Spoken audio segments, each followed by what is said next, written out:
Assalamualaikum warahmatullahi wabarakatuh. Ketemu lagi dengan Umarina Channel. Hari ini Umarina akan bahas satu topik yang buat sebagian orang atau bahkan mungkin kebanyakan orang itu paham ya maknanya gitu. Cuma dalam prakteknya kadang-kadang masih bingung atau masih belum bisa sepenuhnya mempraktekkan konsep ini. Apa sih yang dibahas? Yaitu tentang konsep manajemen waktu. Nah, teman-teman, saya mau berbagi sedikit ya tentang manajemen waktu ini. Manajemen waktu ini adalah sebuah metode bagi kita, sebuah konsep di mana kita berusaha memanfaatkan waktu yang kita miliki agar bisa produktif dalam kehidupan kita. Gitu, dan saya yakin semua orang pasti tahu ya bahwa kita tuh diberikan jatah waktu yang sama, yaitu 24 jam dalam sehari. Namun tidak setiap orang tuh bisa menggunakan waktu 24 jam itu dengan seefektif mungkin atau seefisien mungkin gitu ya. Nah, di sini saya akan berbagi sedikit bahwa salah satu poin penting dalam konsep manajemen waktu ini adalah masalah perencanaan. Jadi pertama-tama teman-teman harus punya perencanaan dulu. Apa sih kegiatan harian kita gitu ya, yang sehari-hari kita kerjakan. Mungkin banyak sekali ya, apalagi kalau peran kita juga banyak gitu. Tetapi teman-teman tetap perlu menuliskan sehari-hari itu kegiatan kita apa. Kalau pagi itu apa, bangun tidur apa, siang ngapain aja, sore juga begitu, malam segitu.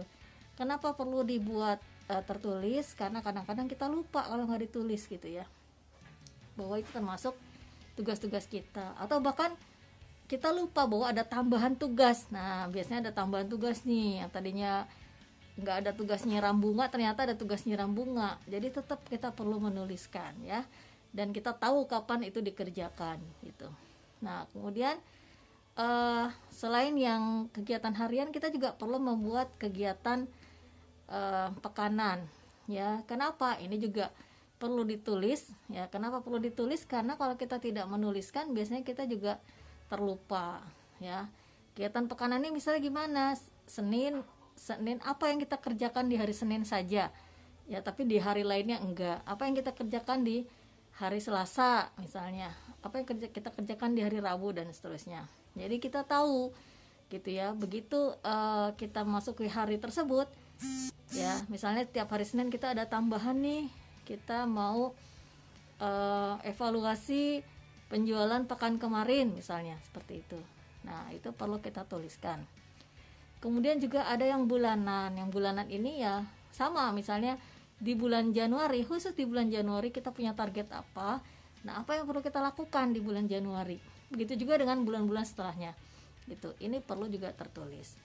Tetapi yang tertulis ini adalah yang, kalau di saya ya, kalau saya pribadi, itu adalah hal yang memang kita bukan menjadi sebuah kegiatan yang di luar kepala gitu ya. Artinya bukan sebuah kegiatan yang otomatis kita kerjakan. Misalnya sholat 5 waktu ya nggak perlu ditulis karena otomatis kita akan kerjakan gitu. Tapi yang di luar itu gitu ya, yang kita kemungkinan bisa lupa atau kita nggak ingat gitu ya. Lupa sama nggak ingat sama ya.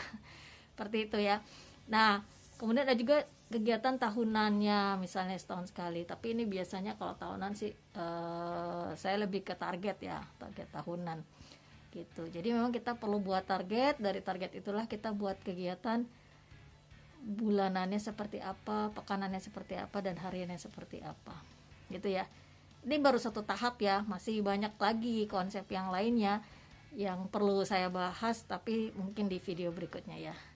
Terima kasih sudah menyimak, semoga bermanfaat. Assalamualaikum warahmatullahi wabarakatuh.